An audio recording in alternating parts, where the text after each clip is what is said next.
Hi, folks. This is Abel James, and thanks so much for listening to the Fat Burning Man Show, where we talk about real food and real results.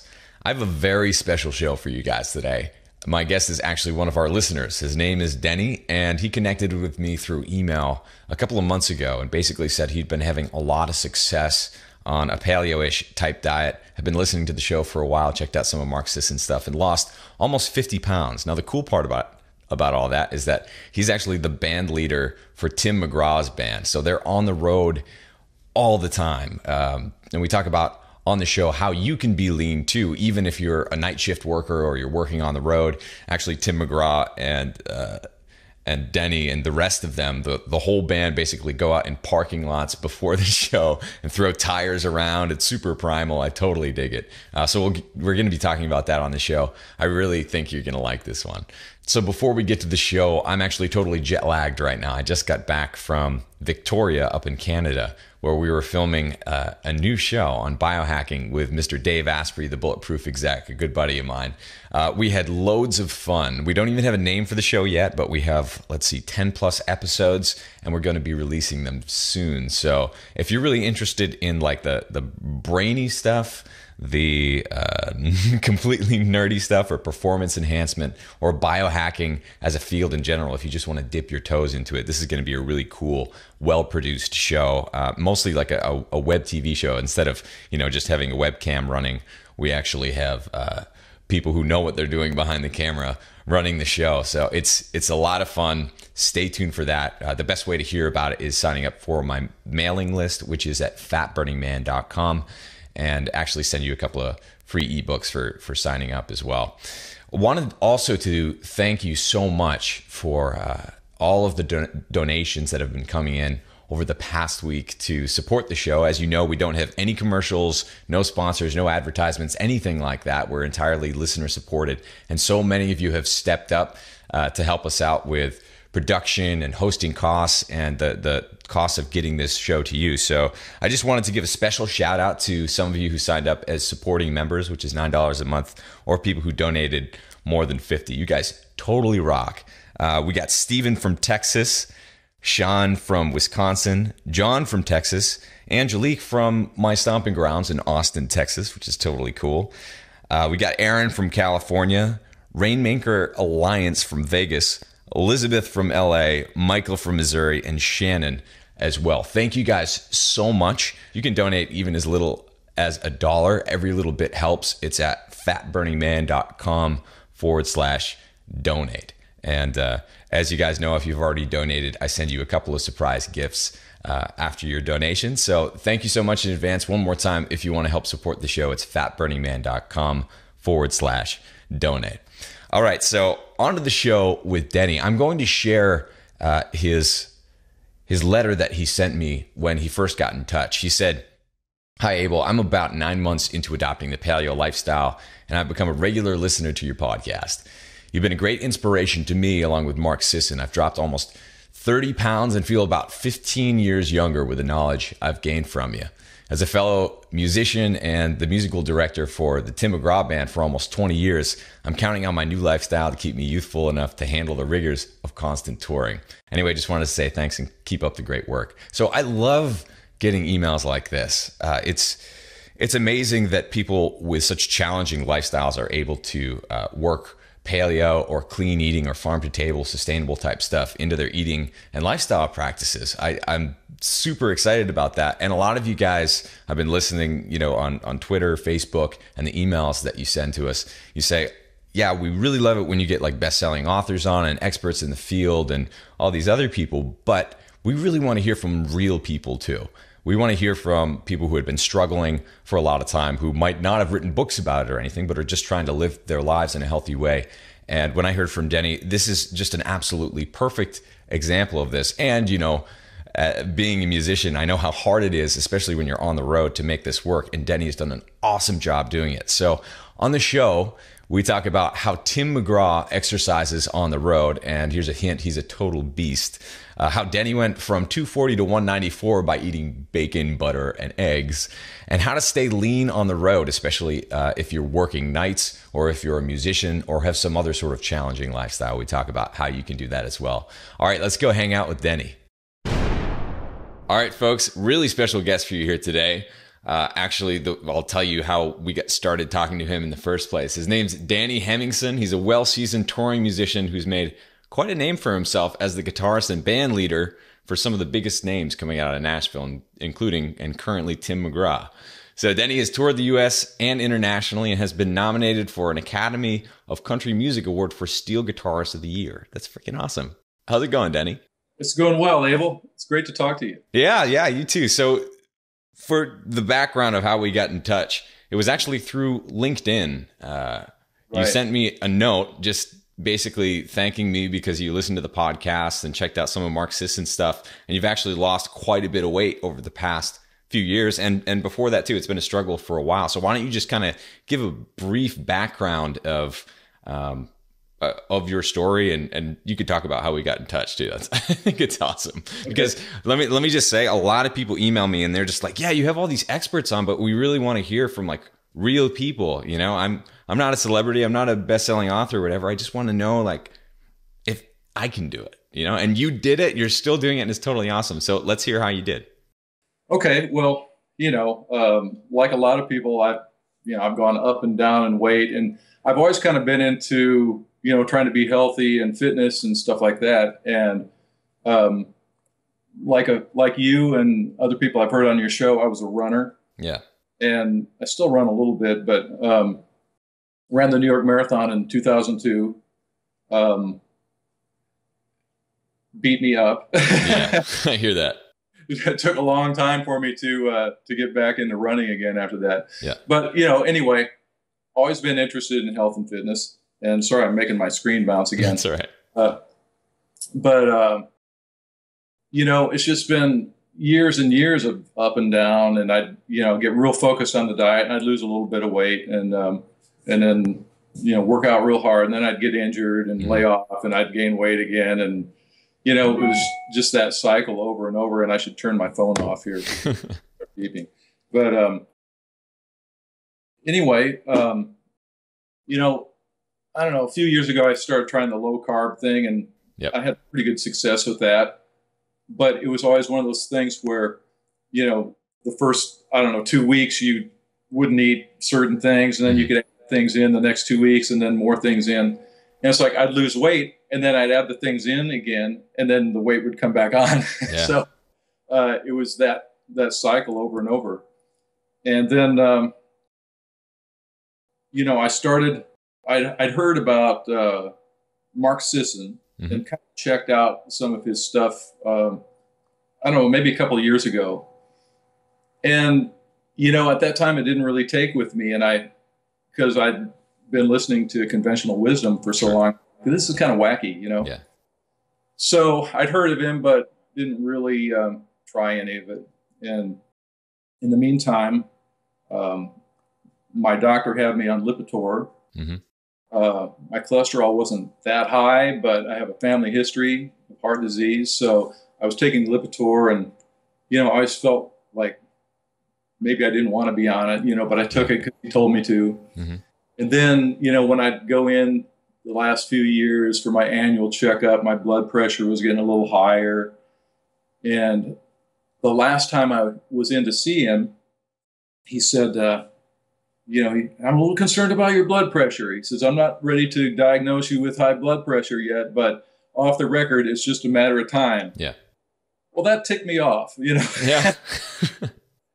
And so I was talking to my chiropractor about it and said, man, I don't want to be going on blood pressure medicine. And I talked to him about some adjustments that, can help reduce blood pressure, which actually work. Yeah.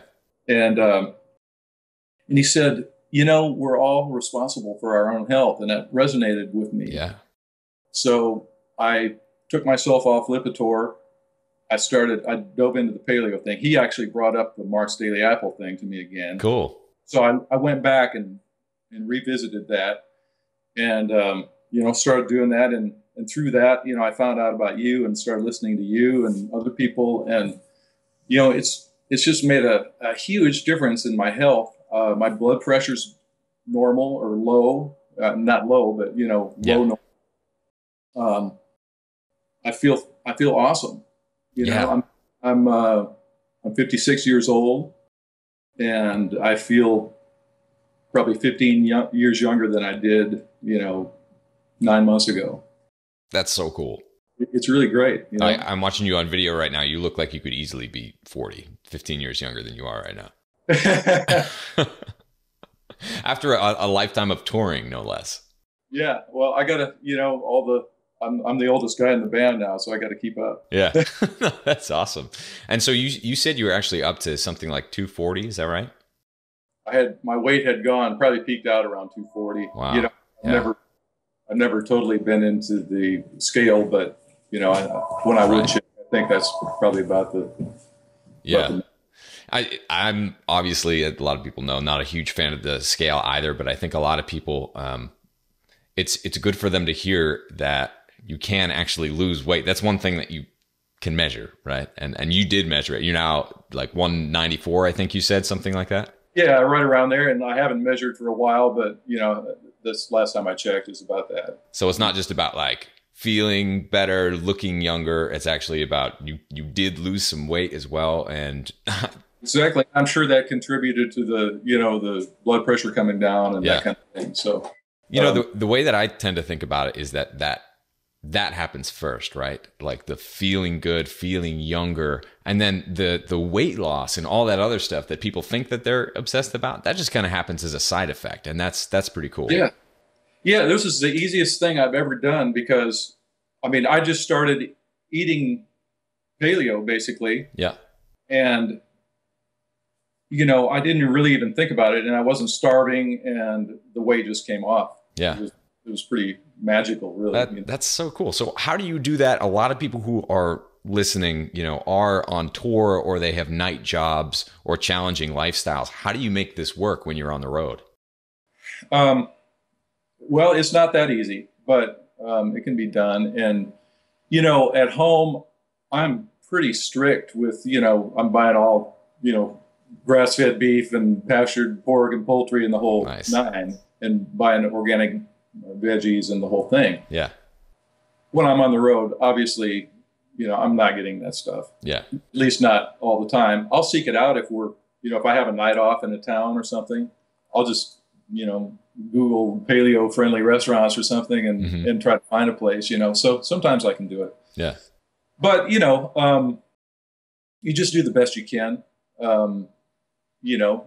Just stay away from grains and sugar, basically. I do, and try to eat the best food I can find out there. And it's, we have catering at the gig, and it's usually pretty good. Yeah.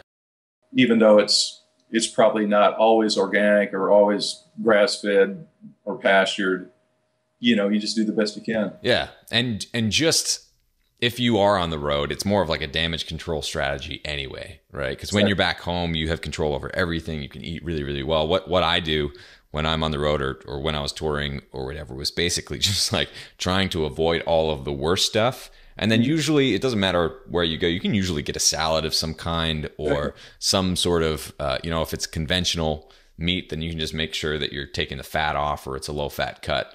And you can definitely fill yourself up. And if you're ever worried about it, eggs are always a pretty good plan. Yeah. It's best to get pastured ones, but you can't always do it. And yeah, if you're in a pinch, you can just make it work no matter where you are, where you're traveling, and you've been able to do that. So how long over the past year or so have you been on tour or away from home? Well, it's almost all year round, really. Yeah. We have a touring season, which is, spring, maybe April through, it just ended last month. Yeah. But we've been really busy, and I'm going out almost every weekend to do something, some kind of one-off or something. So we're headed, next weekend we're headed to do the iHeartRadio thing. So, cool. So there's always something. And then last year we started doing a gig at the Venetian in Vegas with Tim and Faith Hill, and we're going to do that again this year. And that's on average like 2 weekends a month. Yeah. So I may get some weekends at home, but a lot of times they'll fill stuff up in between too. So it's been a pretty much year-round thing. Yeah, that's crazy. So I was just talking to a celebrity trainer about how he trains celebrities. How does it, when you're around all these people, what do their lifestyles actually look like? That's something that a lot of people are interested in. Well, it's cool because with Tim, he's totally into the fitness thing now. Yeah. And so, and he has a trainer that will work with him, you know, certain times a year, you know, maybe right before the tour, he'll have a trainer come in and work with him, you know. And he's been out, the trainer's been out on the road some, but not a lot. But we'll set up a little thing in the parking lot behind the arena or wherever we're playing. And it's sort of a CrossFit type of thing. Cool. We'll have ropes and, you know, plyo boxes and medicine balls and kettlebells and stuff. In the parking lot? No way. Parking lot, yeah. So we'll That's sit awesome. there and, you know, we got a tire to flip and a sledgehammer to pound it with, all that stuff. So we set up out there and you know, most of the band joins in and it looks like kind of like a prison yard. You know? That's awesome. But it's great. And, you know, Tim's a beast, man. He is really ripped and really fit. So, you know, he keeps me on my toes. But I love hearing that. Yeah, when I was last year, my girlfriend and packed up the dog as well. We drove around the country for like 4 months, and basically all I had was just like a kettlebell that was wedged in between one of the seats of the camper van. And no matter where we were, sometimes it was parking lots, sometimes it was just like a field or a park somewhere, a dog park usually. We just like whip that thing out, and you can get a workout in a parking lot. It doesn't matter where you are, and it actually is a lot of fun to switch up your environment. Yeah, you really can. And you know, when I started the Paleo thing really heavy, I did join a CrossFit gym here in Spring Hill, where I live, Spring Hill, Tennessee. It's just south of Nashville. But and those guys have been great. And of course, I can't make it there all the time because I'm touring. But when I'm in town, I'll try to get over there once in a while. Yeah. But other than that, man, I can just take my dogs out for a walk, and I'll run some sprints while I'm out there. And this one park I go to has some pull-up bars, and you know, I'll do some of that, and just make stuff up, you know. And I get a great workout doing it. So it's kind of fun. Cool. And I love this because I feel like these ideas are starting to go from the fringe to more mainstream type places. So I think a lot of people just kind of assume that, you know, Tim McGraw or other celebrities or touring musicians who are in good shape are just like genetically gifted or whatever. But that's really not the case. They're just as crazy as the rest of us. They're throwing around tires in parking lots and stuff. It's not just the crazy CrossFit people. It's just, this is what you do if you want to be lean and healthy. Yeah. And he's, you know, I mean, he's a great example because, you know, he's got himself really fit, and, you know, he works really hard at it. So it's, you know, he's not just born that way, you know? Right. Pretty much nobody is, unless you're Mark Sisson, maybe. he is a freak. But he also... Me when I grow up. Yeah, exactly. He's got a couple of years on me, but that's my goal. All right, so what about people who have a difficult schedule in terms of nights? I remember when I was playing a lot of late gigs, of course, you know, they would start at like midnight or like 1 a.m. and you know, after you're finished playing your 2 to 3 hour set, then of course you have to talk to people in the audience and pack up. And then by the time you get home, the sun's coming up again. How do you manage, you know, late nights or a difficult schedule and still make sure you're getting plenty of sleep and eating well and not just completely going off the deep end and losing all your progress? Right. Wow. That's a good question because I don't think I have it nailed yet. And, you know, luckily for me, our schedule it's not consistent by any means, but we're not doing the gig where you're, you know, working until 3 a.m. or anything. You know, our gigs are going to end at 11 or something. Yeah. So it's not as bad, but the sleep thing is really tough on the road. Many nights we travel overnight, so you're trying to sleep in a bunk on a bus. You know, that can be tough depending on you know, how good your driver is, and what the roads are, you know, and what kind of activity the other band members are into. Sure. No, but they're, you know, the guys in our band are totally respectful of the bunk area, so that's not a problem really. Nice.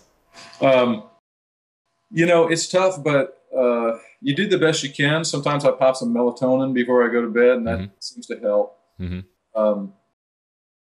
Kind of getting back to the, managing the diet thing. There's one other thing I wanted to bring up, and I've started messing around with intermittent fasting some. Oh, cool.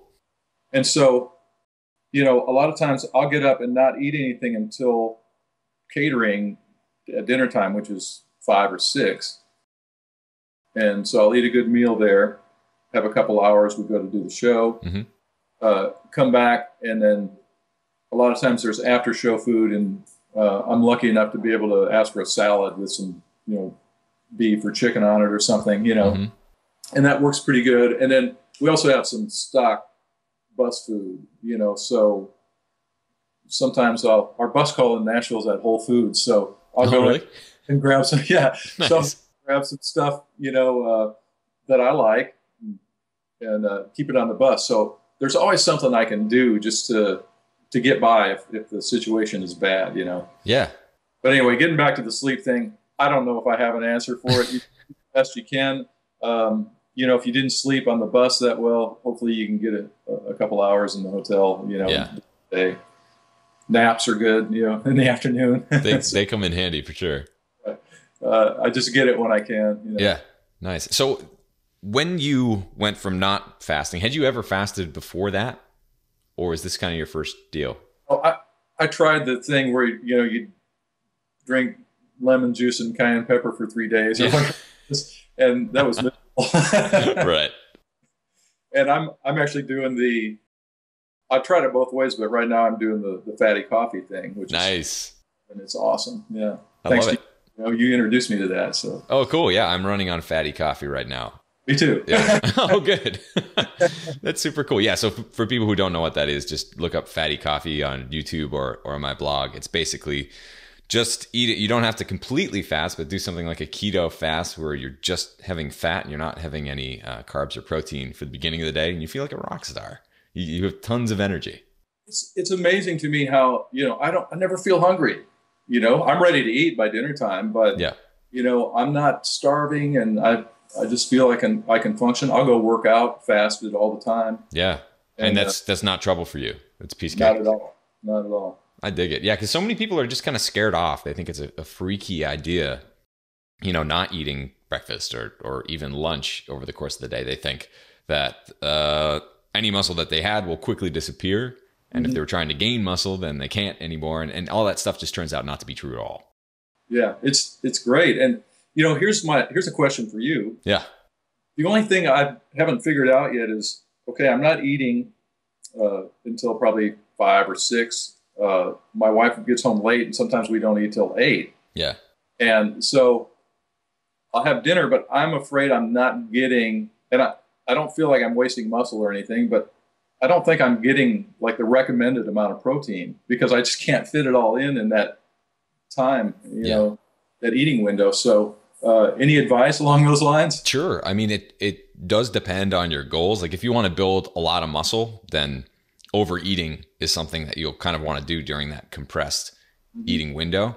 But if you're just looking to maintain what you already have, then going by your own hunger is really the best cue that you've got. And so I wouldn't worry about hitting any particular number, especially if you're just looking at maintenance. Like lifestyle is the thing that's going to allow you to slowly turn the knobs over time and see, like if you do turn out to be losing a bit of muscle, then you can just make sure that you're maybe expanding that eating window a little bit more so that you can get that protein in. But I wouldn't worry about any particular number or anything like that. If you're feeling good, you're keeping the muscle on, you're staying lean, that sounds pretty awesome to me. Cool. Well, I guess I'm doing okay then. You're already doing it. Yeah. And it's important to know that you never completely figure all this stuff out. And anyone who claims to know all this stuff is lying to you. So, I don't have all the answers. And the best thing you can do is just keep kind of like turning the knobs on yourself, keep testing, keep a journal, look at yourself in pictures. Even better, like take pictures, once a week or once a month. And it's just like, you know what? I looked really bloated that day. What the heck did I do? And then you can see that, look back in your calendar and it's just Oh yeah, I had like a huge salt bomb the night before. I had this really salty meal and just binged on corned beef or something. That makes sense. So if you're doing a photo shoot, don't do that the night before or whatever. So what else we got? One thing that, especially having met and played with a lot of musicians over the years, it's either they die at 26 or they live to 200. Can you explain that phenomenon there? Like how these people are on the edge of death for most of their lives? I think it's the whole sex, drugs, and rock and roll thing. Yeah. You know, I mean, some of the guys, it seems to be changing, at least, you know, the guys that I've seen out on tour, seems to be changing now. But, you know, years ago, people were really abusing themselves, you know, and I think those are the guys that have a short lifespan, you know, just doing a lot of drugs and alcohol and, you know, staying up all night and not getting any sleep. Right. So it takes its toll after a while, you know. And there's a romanticized view of that sort of thing. How is it actually? I mean, there's that world, but it's usually not that exciting from my experience. It's not anyway. pretty. Yeah. I mean, I never fell into that myself, but I've seen enough of it, you know. You know, it's not pretty, you know. Right. I think it's kind of a way, you know, being on the road can be tough. Yeah. And I think it's a way for guys to manage being gone all the time and kind of a way to escape. But sure. I don't think it's the right answer.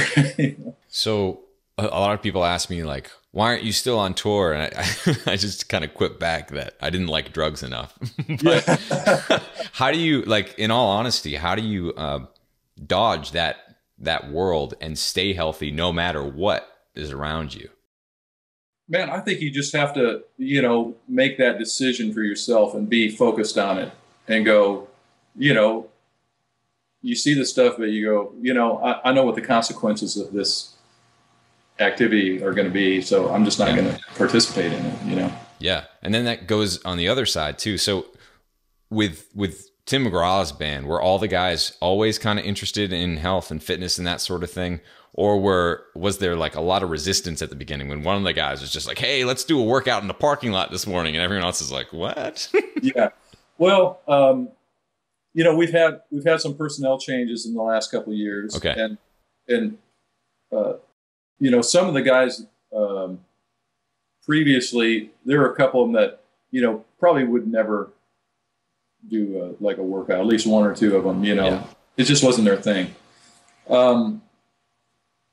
The guys now, most of them do something, you know, whatever their version of it is. And a lot of them, you know, jump in on Tim's prison yard workout, you know. Yeah. And, you know, and then, you know, some kind of do their own thing, but everybody is a little bit health conscious, you know. Yeah. So it makes it a little easier for me, you know, to be around because you're not pulling into McDonald's, you know, at midnight and and that's the only thing available, that kind of thing, you know. Yeah. So it makes it a little easier. Yeah, that makes it a lot easier. So what do your typical meals look like then? On the road, you're talking about? Yeah, on the road. So some days you said you do the fasting, but if you're not, say, what does it look like on your plate? I'll try to do, you know, if I'm not fasting, I'll do breakfast, and it'll usually be like bacon and eggs or eggs and some kind of maybe steak and eggs or something. And like you said, I'll try to, you know, eliminate the fat as much as possible because I'm pretty sure it's not grass fed. Right. You know, yeah. It says it is. And then, you know, the tough thing is what you get on the side with that. And, you know, because it always comes with toast and potatoes of some sort. Yeah. So, you know, I'll do the best I can there. And you can usually get a, you know, sliced tomato out of them or something, and some avocado. Some places you can get some sauteed spinach, you know. You just got to ask questions and go, hey, I don't really want this, but, you know, what could I get that would replace it, you know? So right. That's kind of how I approach it. Maybe a little bit of fruit, you know. If I can get berries, I get those. Yeah. It's my favorite. And then, you know, you just, like I said, you just do the best you can, but usually they're willing to accommodate you, you know, to some degree. Yeah. Especially if you're with Tim McGraw, I would imagine. I try not to use play the Tim McGraw card too much. Yeah. So let me ask you this: like, if you are walking down the street or something like that, is he? I think it's so interesting because there are different niches, right? And so, like, everyone who knows country music knows Tim McGraw, but like outside of that, how does that work?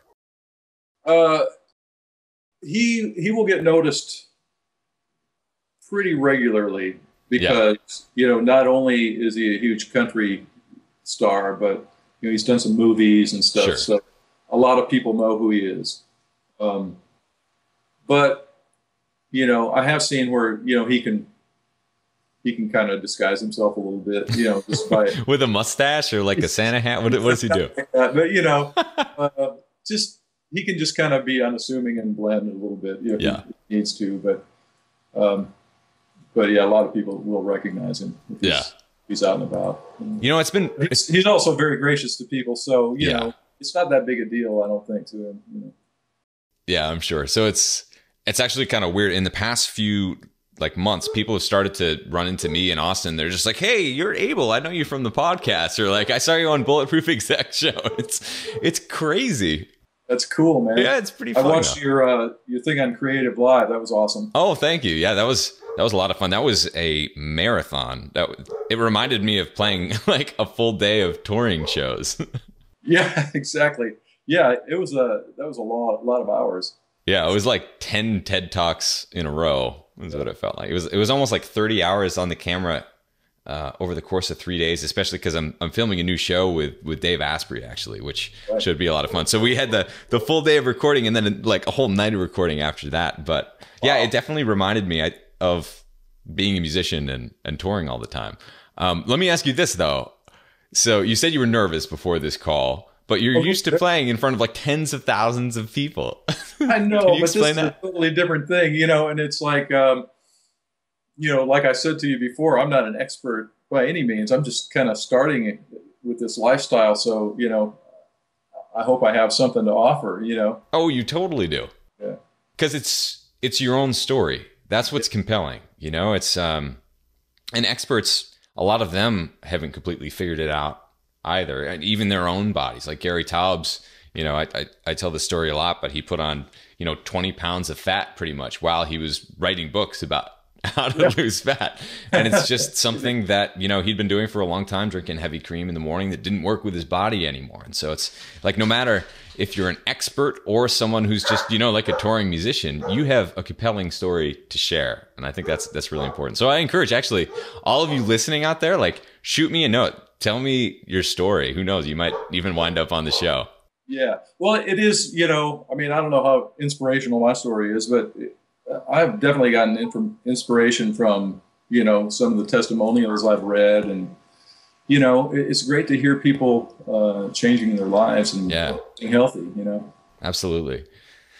So let's see, what else? I'd like for you to cover a bit the mental piece of all of this. Like, touring is a mental tax, right? It's a huge drain. Do you have any like lifestyle practices that you engage in to make sure that you don't completely lose your mind? Like my dog is losing its mind right now out there. Well, yeah, nothing like earth-shattering, but I'll lay down and do like deep breathing exercises and stuff. And it's amazing how much that helps. Yeah. Even if it's for 5 minutes. Yeah. So that's one of the things I do. Working out is a big stress reducer, so I do that almost daily, you know, some kind of thing. It's not always the same, but, so that's kind of how I deal with it. And then when I get some time at home, I just sleep for like 2 days straight. Oh, really? Yeah. That sounds nice. I could use that every once in a while. So what are the belly breaths? What do they look like? How do you do them? Say that again. The belly breaths? Oh, I just lay down and take a deep breath into my abdomen, and I might hold it for a couple seconds and then let it go, and then try to get some kind of a rhythm thing happening, and it's really relaxing. Yeah. And I've noticed it's a good blood pressure reducer as well. Totally. So do you do it in the morning or like just when you're feeling a little stressed out? anytime if I'm feeling stressed out, I'll just, try to do it. Yeah. I love those little tricks. Yeah. I've actually found, you could probably relate to this, that when I'm on edge, just sitting down with the guitar for a little while really calms me down. It puts me in a completely different state, even if it's just for 30 seconds or something like that. Yeah, I think it's because it distracts your mind from whatever's stressing you out, and all of a sudden you're, thinking about a song or, right, a lick or whatever it is, Yeah. So I see you got your Strat and your amp in the back there. Oh yeah. Yeah, I love having my Strat back there. It's one of those things where it's just like when it's out, I know that it's a positive habit that I want to nurture. And so pretty much multiple points over the course of the day, I just sit down and I rock out and it makes me feel awesome. Do you use music or in your past as a tool to kind of keep yourself sane? I definitely do. More in the past. I mean, when I'm really busy and working a lot, then it's kind of like I need to get away from it for a little bit, Yeah. If I'm not working a lot, then yeah, it comes back where I just want to sit down and play, and do that. But when you're touring all the time, at least for me, sometimes I just need to get away from it for a day, Yeah, I hear that too. Yeah, it's definitely cyclical, and you need to accept that, especially if you want the muse to be involved with anything you do. Exactly. You can't just like hammer it into the ground and like keep being like, I'm going to write 3 songs today. It doesn't really work like that. Right. Yeah, it's just I think it's more ears for me. My ears need a rest, after if I'm working a lot, so that's what I do. Some guys I think play every single day, no matter what, but sometimes I need a day off. Yeah. Yeah. So how do you, when you're writing a song or coming up with an arrangement, where does that come from? Outer space. I don't know. I like to co-write because that gives you the opportunity to bounce things off of another person, and that's most productive for me. I'm not the greatest at sitting down by myself and just, I've done it, but I'm not very prolific that way. But if I have somebody to write with, then it's easier to, you start bouncing ideas off of each other and, oh, well, how about this? And how about that? Yeah. It's a lot more fun for me to do it that way. Yeah. So that's how I do it. I think the inspiration comes from another person a lot of times. Yeah. That's a really good point. Do you think that having some sort of art like that in your life makes you a healthier person? I think it's a total leading question, but yeah, I think it does, man. It's like we were talking about it. It can be like a stress reliever. Yeah. Because you just get so focused on that task and you forget about the other things that might be bothering you, Yeah. So actually, I was just talking to Vinny, who's the celebrity trainer right before this. And he said, he saw the Strat behind me as well. And he's just like, oh man, I've always wanted to play, but I never really got around to it. Do you have any advice for people who want to start a positive habit like that, but kind of have that excuse? Buy a guitar. Yeah. Yeah. I mean, there's so much available now, like on YouTube and, instructional things that I think it's, at some point you might need a teacher to actually sit down with you, but I think you can really get started just with what's available on the internet right now. Oh, yeah. Which, when I was a kid, man, we didn't have anything like that. So, you just kind of tried stuff, or you have a friend show you something and, that kind of thing. But yeah, it's amazing how few excuses we can have now for like not learning something. Everything's available now, Yeah. I remember I learned from tabs on Olga.net. Right. You remember that? Yeah. I learned some tabs too. It's really, it shows you where you put your fingers, but some of a YouTube video is a lot easier. I can tell you that. Yeah. Definitely. All right, cool. So we're just about out of time, but before we go, is there anything that we can share with our audience to help support you? You mean in terms of like websites, that kind of thing? Websites, sharing links, anything like that. Obviously, go see Tim McGraw. You're going to see Denny as well. Yeah, Totally rocking it out.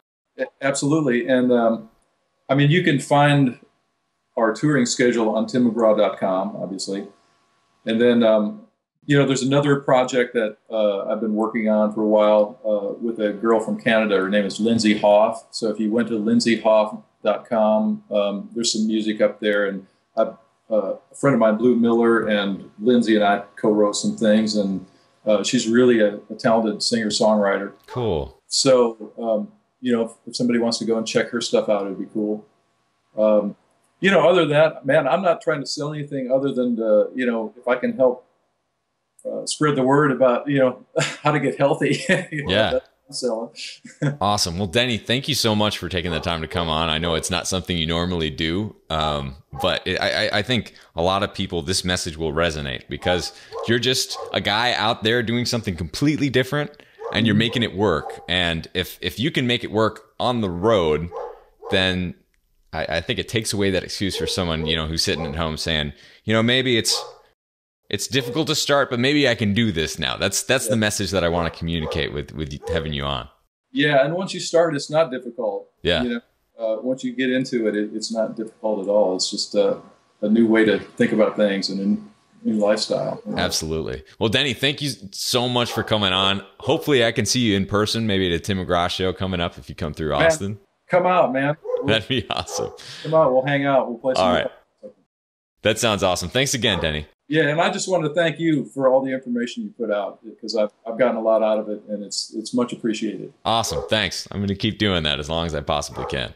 All right, man. All right. Thanks, Denny. Good chatting with you.